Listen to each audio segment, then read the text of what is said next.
nesta manhã sobre a cruz de Cristo. A importância dessa simbologia para os cristãos. É uma pena que, ao longo do tempo, as pessoas têm perdido a essência da sua vida com Deus e aquilo que as representa. Tem pessoas que têm vergonha de dizer que é um cristão, ou de ter o símbolo, que é o símbolo da cruz, como referência de suas vidas. Eu confesso que eu fico triste às vezes quando eu vou em determinado lugar, como eu já preguei, e vejo muitas coisas dentro da igreja que não representam o cristão. Lugares que trazem muitas quinquilharias judaicas para dentro da igreja, que não é a nossa simbologia. Você pega a história da igreja primitiva, eles, para se identificar que era um cristão, eles usavam um símbolo que era um peixe. Mesmo sabendo que, tendo essa simbologia, eles corriam risco de vida, mas eles não estavam nem aí para isso. Se fosse morrer por Cristo, eles não estavam nem aí. Hoje o que nos traz a memória do sacrifício de Cristo é a cruz. Não a cruz com ele pendurado morto, mas a cruz vazia, porque ele ressuscitou. E todas as vezes que olho para a cruz, há dentro de mim, no meu coração, gratidão pelo que Jesus fez por mim, pelo que Jesus fez por nós. Eu não posso olhar para a cruz e não lembrar que ele foi até o fim. E a última palavra dele na cruz foi o que? Está consumado. Por amor a mim, por amor a você. Nós vamos participar da mesa, a Santa Ceia, que é uma simbologia também, onde tem os elementos que representam o corpo e o sangue de Cristo. E nós fazemos isso mensalmente, para não nos esquecermos. Nós temos a tendência de nos esquecermos, não é? Até a volta do Senhor vamos ter que fazer isso. Um dia com Ele, já na eternidade, não haverá mais necessidade de nós estarmos lembrando, vamos estar com Ele. Mas enquanto estivermos aqui, temos que lembrar e trazer na nossa memória, podemos dizer assim, como diz o livro de Lamentação de Jeremias 3, aquilo que pode nos dar esperança. Abra sua Bíblia no livro de 2 Coríntios, vou começar lendo apenas um versículo. Segunda Epístola de Paulo aos Coríntios, capítulo, pode permanecer sentado nele, capítulo 21, é o texto básico aqui.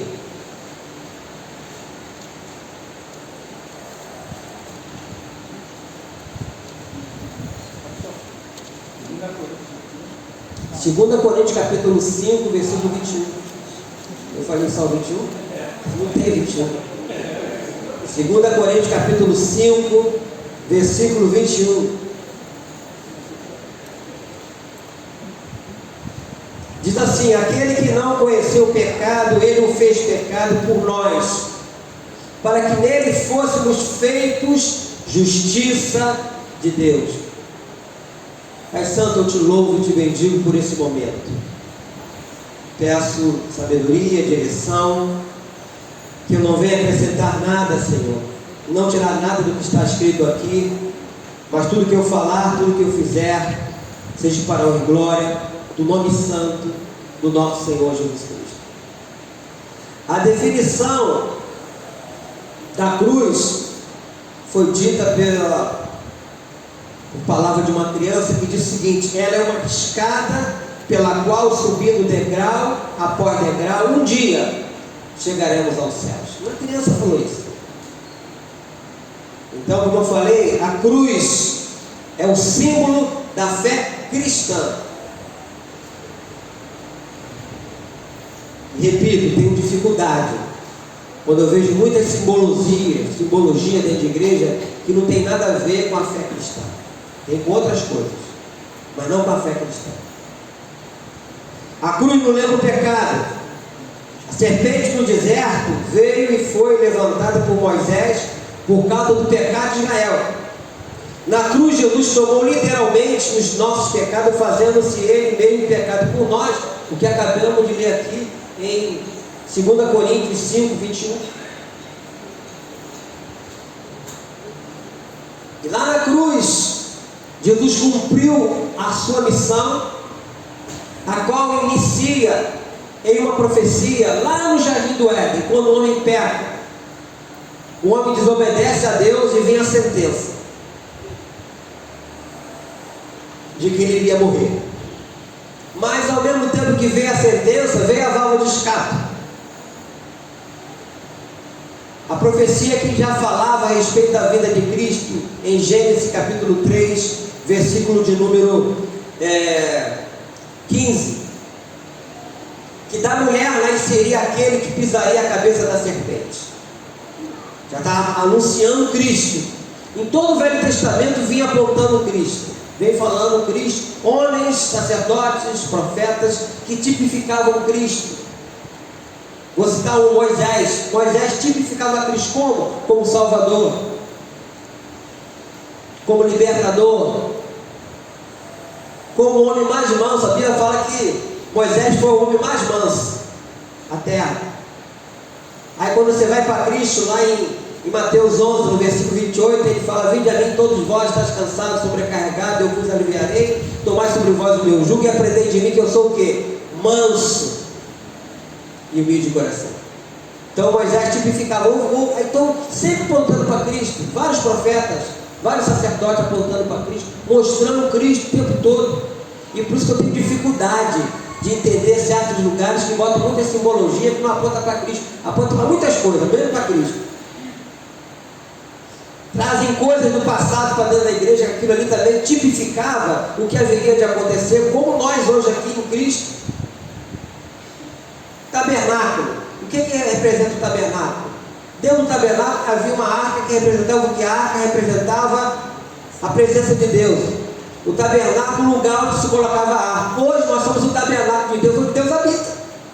Então eu não preciso mais colocar tabernáculo dentro da igreja, carregar a arca dentro da igreja. Aquilo ficou lá no passado. Por isso que eu tenho dificuldade de entender essas coisas. Nós agora estamos num outro patamar. O patamar de um novo mandamento, a qual Jesus estabeleceu. Então a cruz, ela lembra o pecado. A cruz não lembra a justiça de Deus. Ou seja, Deus ama o pecador, mas odeia o pecado. Então na cruz Jesus satisfez a justiça de Deus. A cruz nos lembra um perfeito substituto. Em Isaías 53 fala que Ele tomou sobre si os nossos pecados. Hoje os nossos pecados são lançados para trás, nas costas do Senhor, nas profundezas dos mares. Por isso o Salvador nos convida: vinde a mim todos que estáis cansados e sobrecarregados, eu vos aliviarei. A proposta do Senhor continua a mesma. O apelo dele querer que as pessoas venham a Ele continua sendo o mesmo, não mudou. Ele continua hoje ainda ressurreto como Salvador. Um dia voltará, não mais como Salvador, como veio da primeira vez, como está aqui hoje, mas como juiz. Aí será tarde demais. A oportunidade é dada a todos em vida, porque após a morte segue o quê? O juízo. Tem mais jeito. A cruz de Cristo nos lembra a eternidade. E foi na cruz que o nosso Senhor Jesus Cristo deu a melhor resposta que um ser humano podia e pode receber. Quer ver? Volta comigo aqui em Lucas 23. Evangelho de Lucas, capítulo 23.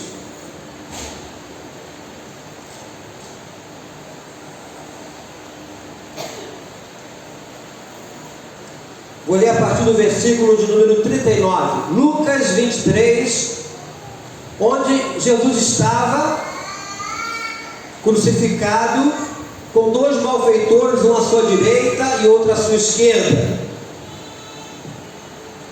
Diz assim no versículo 39 de Lucas 23: Um dos malfeitores crucificados blasfemava contra ele, dizendo: não és tu Cristo? Salva-te a ti mesmo e nós também.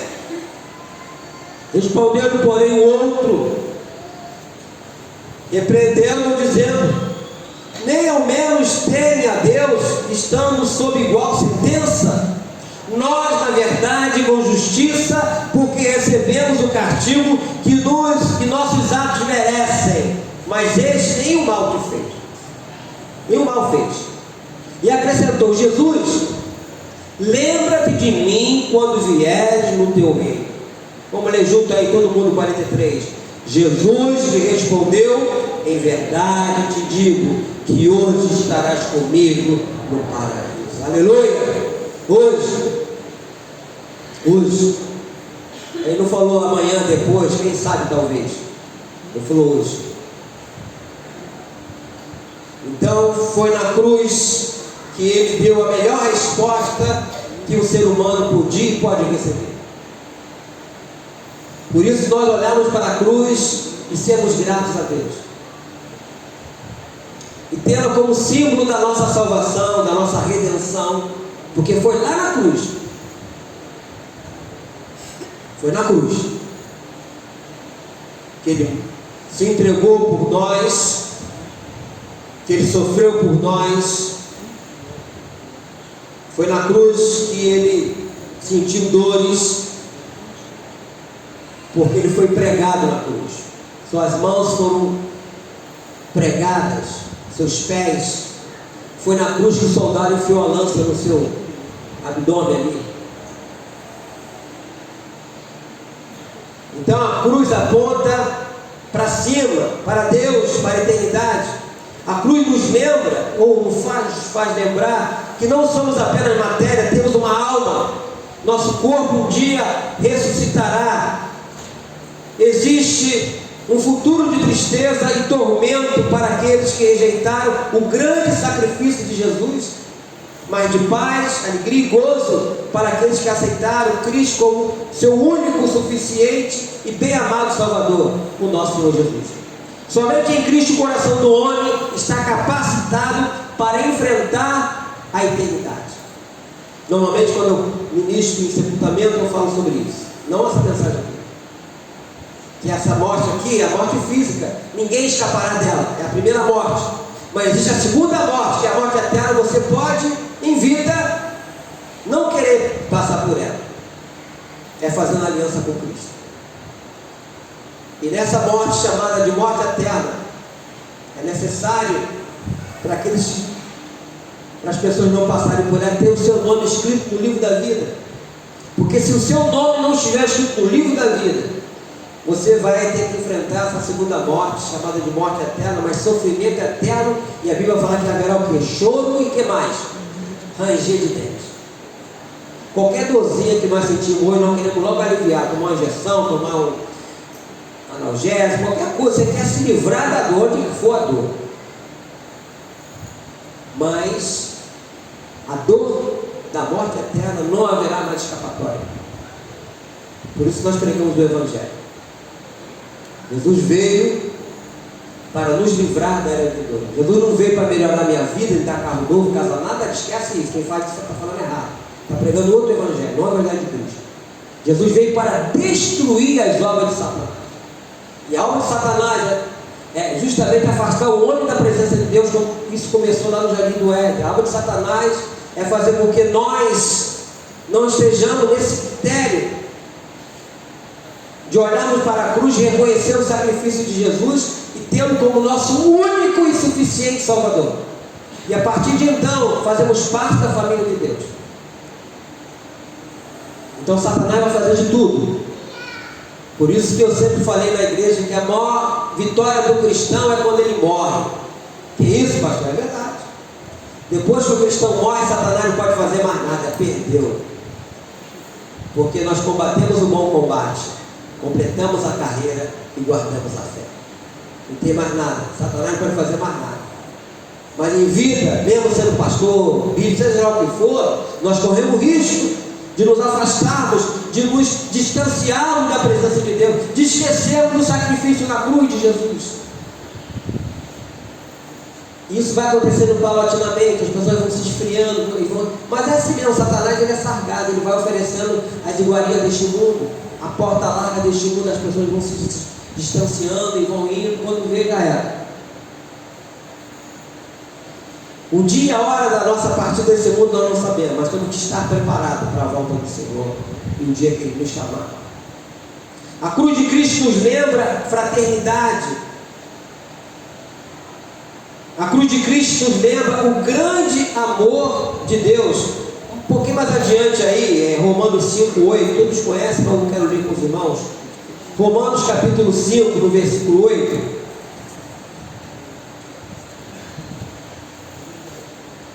Você vai ler junto comigo aí, no versículo 8 de Romanos 5. Vamos lá. Mas Deus prova o seu próprio amor para conosco, pelo fato de ter Cristo morrido por nós, sendo nós ainda o quê? Pecadores. O amor de Deus foi tão grande, lá em João 3,16, todos conhecem, quando fala que Deus amou o mundo de tal maneira, que Ele enviou o seu único Filho, Jesus, não é isso? Para que todo aquele que nele crê, não pereça, mas tenha o quê? Vida eterna. Esse é o âmago da pregação do Evangelho. Essa palavra Evangelho quer dizer boas novas, tem que ser o âmago. Mas hoje, infelizmente, as pessoas não estão preocupadas com o aqui e agora, com o que vão ter neste mundo, esquecendo que existe uma outra vida, que é a melhor de todas. Porque aqui você pode ter uns dias bons, mas vai ter dias ruins também. Nesse mundo vai ter momentos que nós vamos estar passando no monte. Tudo maravilhoso, tudo em casa bem, tudo financeiramente bem, a saúde está tudo legal, fez os exames, deu tudo normal, mas vai ter momento também que vamos ter que enfrentar e passar pelo vale da sombra da morte. Por isso que Davi foi o homem segundo o coração de Deus, porque ele reconhecia isso. Lá no Salmo 23, no versículo 4, ele diz: ainda que eu ande pelo vale da sombra da morte, não temerei mal nenhum. Por quê? Porque tu estás comigo, a tua vara e teu cajado me consolam. Então, mesmo que ele estivesse passando, e ele estava passando pelo vale da sombra da morte, diante de todos os problemas que ele estava enfrentando, fora de casa e dentro de casa, mas ele não abandonou Deus, porque ele sabia que Deus estava com ele. E essa tem que ser a maior alegria nossa, queridos, de saber que Deus está conosco. Tem muita gente que troca essa alegria por outra igreja, por outra alegria passageira, momentânea. A nossa maior alegria é saber que Deus não nos abandonou.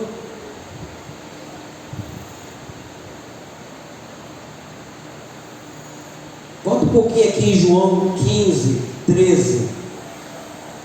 Evangelho de João 15, no versículo de número 13.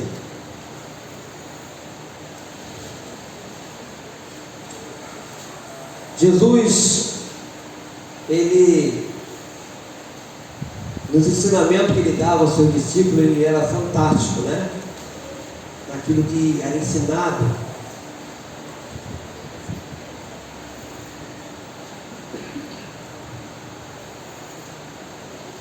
João 15, 13 diz assim: ninguém tem maior amor do que este, de dar a alguém a própria vida em favor dos seus amigos.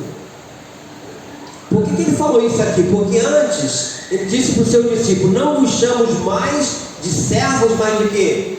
Amigos. E ele cumpriu isso aí, e foi lá na cruz. A cruz de Cristo nos lembra a grande salvação. Neste mesmo livro de João, voltando aqui para o capítulo 5, versículo 24, ele fala sobre isso. Em João 5, 24,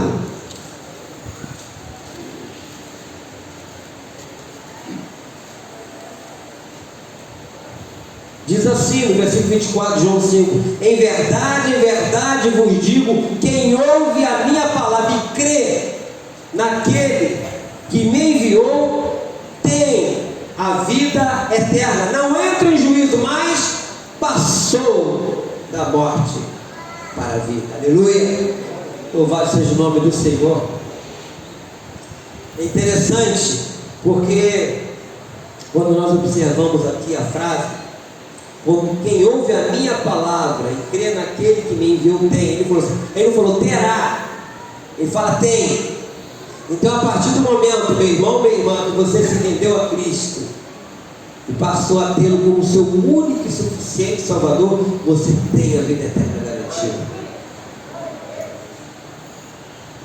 O teu nome já está escrito lá no livro da vida. E é muito triste, eu vejo, por outro lado, muito triste quando uma pessoa que um dia esteve servindo a Cristo, conheceu, participou da mesa,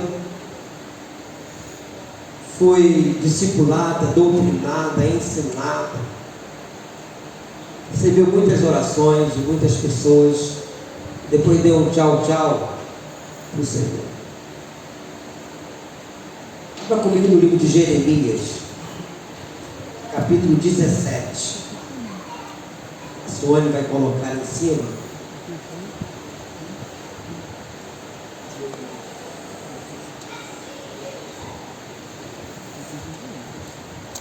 Olha como é que isso é muito importante.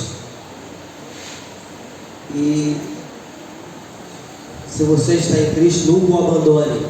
Ou se você o abandonou, corra para os braços do Senhor, que Ele vai estar te esperando, te recebendo de braços abertos. Jeremias 17:13. Olha o que diz: ó Senhor, esperança de Israel, todos aqueles que deixam serão envergonhados. O nome do que se apartam de mim serão escritos no chão, porque abandonam o Senhor, a fonte das águas vivas. Você já pensou? Depois de você ter o seu nome escrito no livro da vida, já está com o passaporte garantido para o céu, não vai ter nada que vai te impedir de chegar lá, e você joga tudo isso fora, e aquele nome que um dia teve escrito no livro da vida vai para o chão, porque você abandonou o Senhor, fonte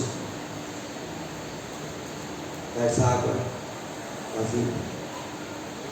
Quando eu olho para a cruz, repito, eu lembro do sacrifício de Jesus, do que Ele fez por mim, do que Ele fez por nós. Mas eu lembro também de uma história que foi contada há muito tempo,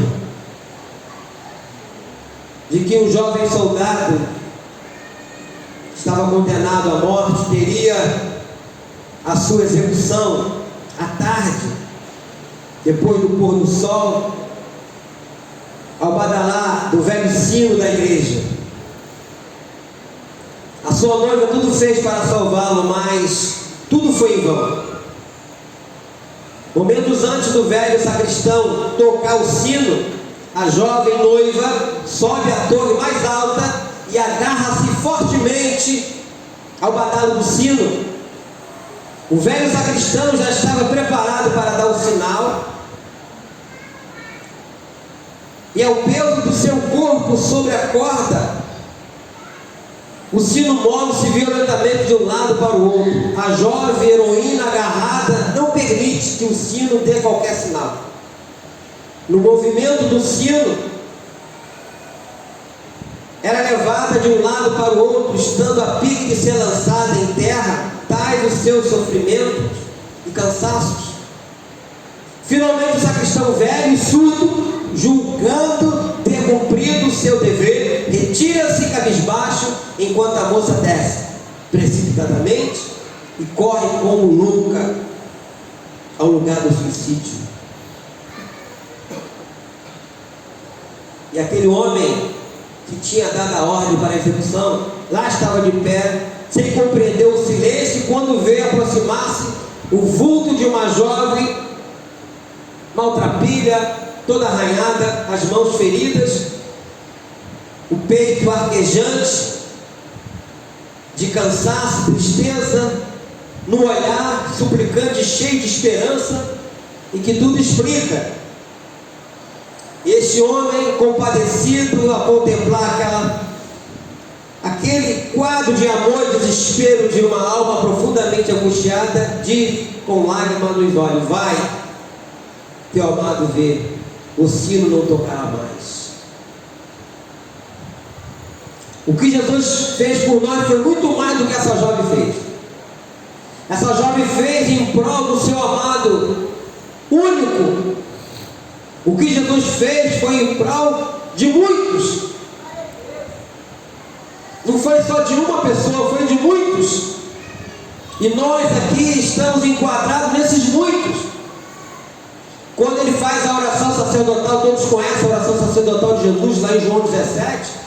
E tem um versículo que ele diz: não oro somente por este, mas por todos aqueles que vierem a crer no Senhor. Todos aqueles que creem em Jesus, todos. Então aquela oração, ela surte efeito até o dia de hoje, a todos nós e todos que virão depois. A palavra que eu deixo para finalizar é que se você ainda não fez uma aliança com Cristo, apresse-te a fazer. Ou se você um dia, por algum momento, algum motivo, não compete a mim querer saber disso. Se você saiu da presença de Deus, volte, para que Ele coloque teu nome de novo escrito no livro da vida. Porque senão amanhã vai ser muito tarde. Hoje Cristo te quer libertar. Amém? Vamos curvar nossas cabeças, querido Deus. Vai ser